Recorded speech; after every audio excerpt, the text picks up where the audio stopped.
Hello friends, I would like to talk about Saint Therese of Lisieux, properly known as Saint Therese of the Child Jesus, to you today so that you can have more information about her.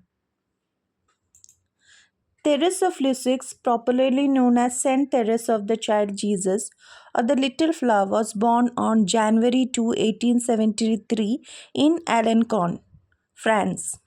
She was the youngest of nine children of Louis Martin and Zélie Martin, who are also recognized as saints. Therese lost her mother when she was only 4 years old, and this deeply affected her childhood. From an early age, she showed a strong love for God and wanted to dedicate her life to Him. At just 15 years of old, she entered the Carmelite Order convent in Lisieux after receiving special permission because she was younger than the usual age required. Inside the convent, Therese lived a simple and hidden life. She did not perform extraordinary miracles or become famous during her lifetime. Instead, she believed that every small action done with love has great value in God's eye. She smiled at those who were difficult to live with, cried out ordinary duties cheerfully, prayed faithfully, and accepted suffering with patience. She called this spiritual path as the little way. The little way teaches that holiness is not only for people who perform great deeds.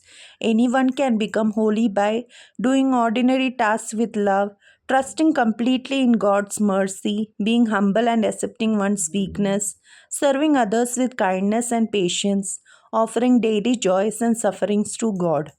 In her later years, Therese suffered greatly from tuberculosis, a serious lung disease. Even during her illness, she remained full of faith and hope. She died on September 30, 1897, at the age of 24 with deep trust in God's love. Before her death, her superiors asked her to write about her life. The result was her autobiography, Story of a Soul. The book has inspired millions of people because it shows that even an ordinary person can become a saint through love, faith, and trust in God. Therese was canonized in 1925 by Pope Pius VI, sorry, 11, Pope Pius XI.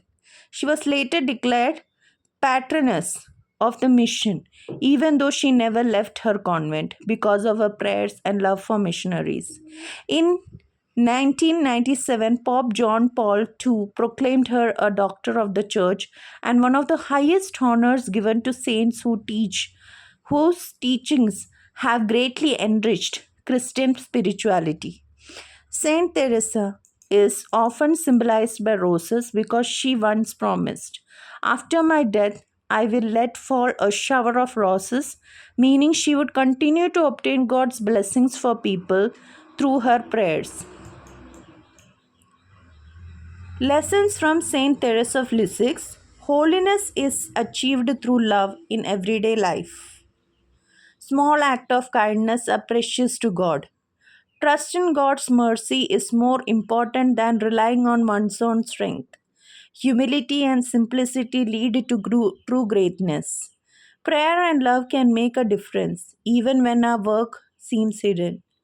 Saint Therese of Lisieux remains one of the most loved saints in the world because she showed that everyone, children, students, workers, parents, and religious, can become holy by doing ordinary things with extraordinary love. Her message of humility, trust, and faithful love continues to inspire people of ages. Therese was a cheerful, affectionate, and intelligent child. However, her mother's death when she was only 4 years old caused deep emotional pain. She became very sensitive and often cried easily. Her older sister Pauline became like a second mother to her. As a child, Therese loved flowers, nature, reading, and spending time in prayer. She believed that every flower in the garden has its own beauty, just as every person has a unique place in God's plan. This image later became an important part of her spirituality. One of the most significant moments in Therese's life occurred on a Christmas Eve in 1886. She described this event as special grace from God that transformed her heart. Before this experience, she was emotionally sensitive and easily hurt by criticism.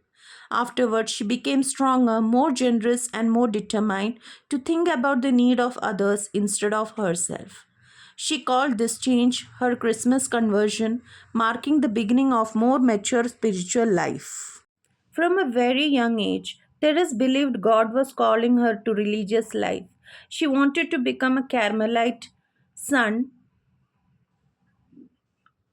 so she could spend her life in prayer and sacrifice for the church.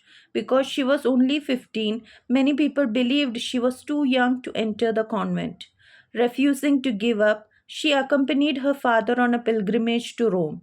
During an audience with Pope Leo 13, she courageously asked permission to enter the convent early.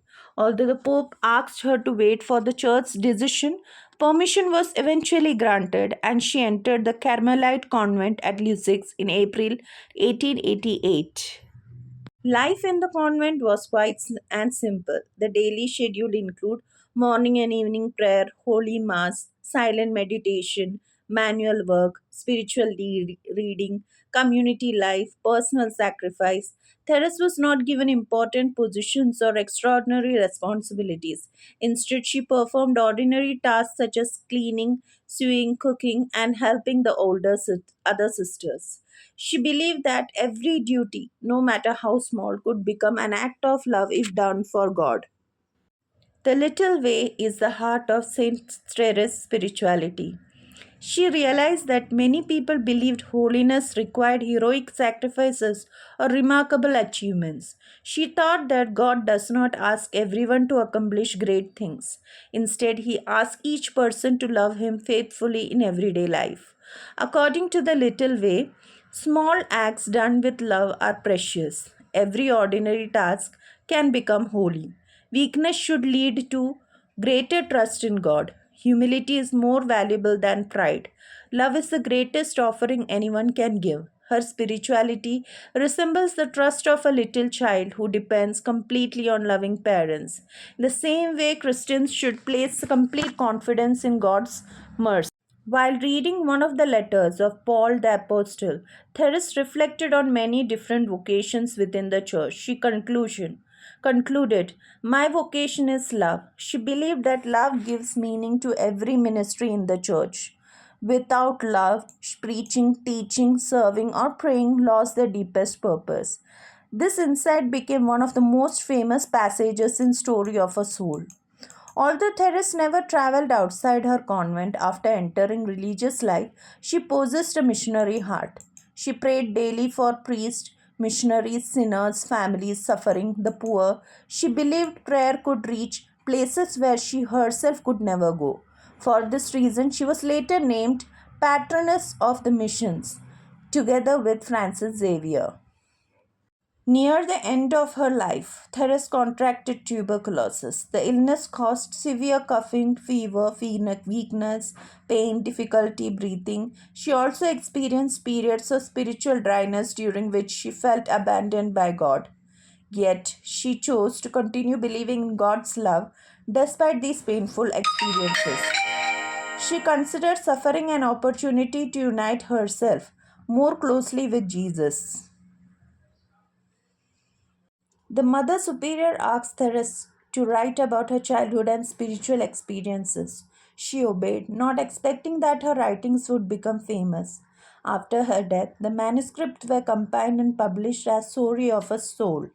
The book explains her childhood, her spiritual struggles, the little way, her trust in God, her understanding of love, her acceptance of suffering.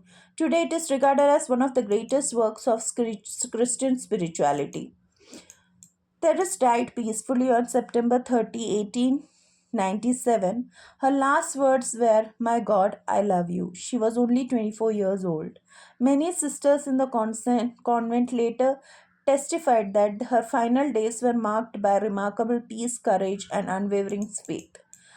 Because devotion of Therese spread rapidly after her death, the church carefully studied her life and writings. She was beatified in 1923, canonized in 1925 by Pope Pius 11. Declared patroness of the missions in 1927, named Doctor of the Church in 1997 by Pope John Paul II, recognizing that her spiritual teaching is of lasting importance for the whole Church. Saint Therese's influence extends far beyond Catholic religious communities. Her writings are read by people across many cultures because they speak about universal themes such as love, trust, humility, hope, and perseverance. She is the patron saint of missionaries, florists, people suffering from illness, those seeking simplicity in their spiritual lives. Her feast day is celebrated on October 1 in Roman Catholic Church. We learned some lessons from Saint Therese of Lisieux that every person is called to holiness. Love is more important than recognition or success. Ordinary work becomes holy when done for God. Humility is the source of spiritual strength. Trust in God's mercy brings peace. Prayer has greater power even when offered in silence. Suffering, accepted with faith, can deepen one's relationship with God. Small act of kindness can leave lasting effects on others. Saint Therese of Lisieux remains a timeless example of faith, simplicity, and love. She demonstrated that holiness is not reserved for those who perform extraordinary deeds, but is available to anyone who lives each day with love, humility, and complete trust in God. Through her little way, she transformed Christian spirituality by showing that even the smallest actions, when offered with sincere love, can become great in God's eyes. Her life continues to encourage people around the world to seek holiness in everyday's duty, to trust in God's mercy during difficult times, and to make love the guiding principle of every thought, word, and action. Her enduring witness reminds us that true greatness is found not in the frame or power, but in faithful love lived out in the ordinary moments of daily life. Story of a Soul is a spiritual autobiography of Therese of Lisieux. It is one of the most widely read and influential books in Christian spirituality. Written in simple, sincere language, it describes Therese's childhood, religious life, struggles, joys, and her unique spiritual teaching known as the Little Way. Since its publication after her death in 1898, the book has inspired millions of readers to grow in faith, humility, and love. Therese did not decide on her own to write an autobiography. Her superiors in the Carmelite convent recognized her deep spiritual insight and asked her to record the story of her life. Her sister, Mother Agnes of Jesus Pauline, first asked her to write about her childhood memories. Later, Mother Mary de Gonzague requested that she write about her life in the convent and her spiritual experiences.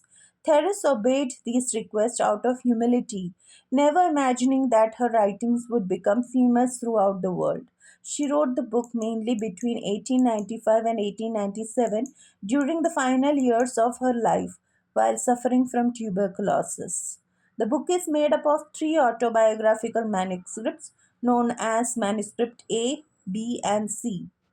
Manuscript A includes her birth and family life, deep faith of her parents, her death of her mother when she was 4 years old, her emotional struggles as a child, her first Holy Communion, her Christmas conversion in 1886, her growing desire to become a Carmelite nun. Manuscript B includes her love for Jesus, her desire to become a saint, her understanding that love is the greatest vocation. Manuscript C includes her life in the convent, daily sacrifices, relationship with fellow sisters, her sufferings from tuberculosis, and her spiritual darkness, her increasing trust in God's mercy. The central message of the book is the little way. Smiling at someone who is difficult, doing household work cheerfully, helping others without expecting praise, accepting inconvenience patiently, offering daily work to God. According to Therese, these small acts became great because they are motivated by love. She openly admitted her weakness, her fears, her emotional struggles. her mistake. She believed humility allows God's grace to work more fully in person's life. Therese believed love is greater than success. Love is greater than knowledge. Love is greater than extraordinary achievements. Every page of the book points readers towards loving God and neighbor in practical daily life. The final chapters reveal her acceptance of suffering, tuberculosis, constant pain, spiritual dryness, feeling of abandonment. Thank you very much for listening.